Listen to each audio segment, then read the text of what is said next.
আপনারা দেখবেন আমরা যখন ছোটবেলায় পড়তে বসি, তখন অনেকভাবে আমরা পড়াটা করি। মানে কেউ আবার কিছু চ্যাপ্টার পড়ে সেটাকে ইমাজিন করে যে আচ্ছা এটা এরকম হবে, দেন সেই পড়াটা মুখস্থ করে। আবার অনেকে কি করে প্যারাটাকে ৩-৪ বার করে রিডিং পড়ে দেন সেটা মুখস্থ করে। আবার অনেকে কি করে জাস্ট পড়ে, জাস্ট একটা করে প্যারা নেয়, মুখস্থ করে, লেখে, দেন আবার নেক্সট প্যারাতে যায়। অনেক ধরনের তার পড়া, অনেকের পড়ার স্টাইল থাকে।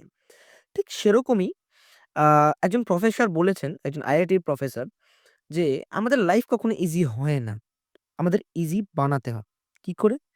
কিছু জিনিসের জন্য ওয়েট করে, কিছু জিনিস স্যাক্রিফাইস করে, কিছু মুহূর্তকে ইগনোর করে।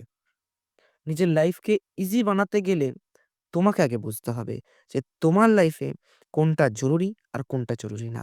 সেইগুলো জরুরি না সেগুলোকে স্যাক্রিফাইস করে নাও। আর যেগুলো জরুরি সেগুলোকে নিজে যাতে পাও সেটা নিজের মাইন্ডসেট বানাও। সেই গোলটাকে অ্যাচাইভ করার চেষ্টা করো। তবে দেখবে তুমি সেই জিনিসটা খুব সুন্দরভাবে পেয়ে গেছো আর তোমার লাইফ খুব ইজি হয়ে গেছে। তো আমাদের আজকে কি শিখলাম? যে লাইফ কখনো ইজি হয় না। লাইফকে ইজি বানাতে হয়। যেমন আমরা ছোটবেলায় কোনো পড়াই ইজি না। সেটাকে আমাদের মাইন্ড বা আমরাই ইজি বানাই।